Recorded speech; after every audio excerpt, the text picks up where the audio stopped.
Hey guys, so I want to continue with this exploration of a healthy walking gait and how we differentiate between falling forward and having that micro trauma of always falling onto the next leg versus a balanced posterior driven gait where you're pulling the leg behind you.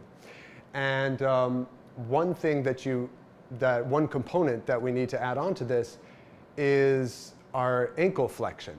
And here's the reason why. So some people might be asking, like why do I have tight calves? And there's a lot of reasons for that. One is, just like in the other examples I've used in previous videos, is when we bend the knee, when we're in this position and we're sitting in a chair, couch, or whatever, the top portion of the calf muscle attaches above the knee. So by that bend of the knee there, I'm actually shortening the calf muscle. And the second thing is, and I'll demonstrate with this, I've done this in a previous video too, is the elevation of heels in shoes. And so whenever, even tennis shoes have a little bit of a lift, and every lift there shortens the bottom portion of the calf. So the calf as a whole tends to get pretty short. And why is that problematic? It's problematic because in a posterior driven gait, you have to be able to bring your leg behind you in order to get the most power out of your butt and your hamstring muscles, and your hip muscles here. But the problem is that requires your ankle really to flex quite a bit.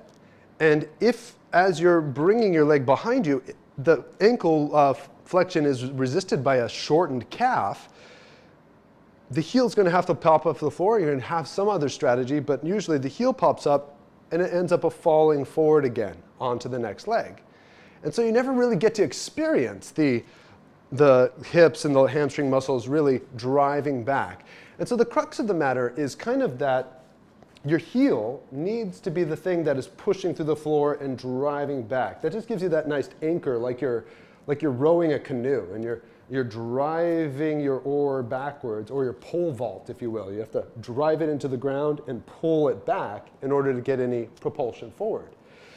So that's what we're looking at, is being able to bring the leg behind you, keeping the heel on the ground, requiring a lot of hip, or not hip, but calf, ankle extension. So, sorry, that's flexion is the word, not extension.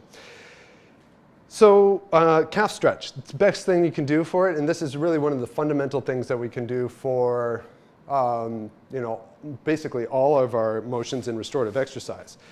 You want to find something like a half roller or a rolled up towel, or possibly a book, yoga blocks, those work too, although they tend to be a little too high.